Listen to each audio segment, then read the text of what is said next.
hello everyone welcome and welcome back to another mini vlog ये मो सान भूणी लज्जा करता मुझे डाकिला आसला वीडियो को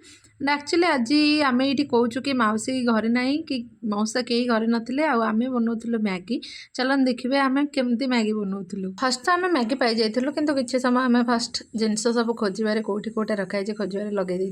आने ये देखो बहुत समय परिश्रम पर आम पाई जाइलु पैन पानी सब जिन मैगी सब जिन पाई जाइलु ए देखो आम स्टाइल पैन बसैकी परिवा पकई मैगी बनवा अपेक्षा आम सीझे खाइबाटा बहुत जल्दी हम बोली भाभी देन आम पानी बसईलु पानी देखु आम सेफ बनैकी केमती स्टाइल सब मैगी फैगी डालुचु देइलु तार मसला सबू ये देखो मैगी आमर पूरा रेडी हो जाता जो मैंने कि कहते 2 मिनिट मैगी बनाते से तो जमा भी नुहे कहीं आम 2 मिनिट मैगी पूरा 10-15 मिनिट पर्यंत करूँ ये देखु टे स्टाइल आम प्लेट को आनी देन ये देखो आद्या दीदी आम छोटा सेफ जी मैगी नहीं आसते ये आम ट्राए करने दी भौणी जाक बसी पड़ू मैगी को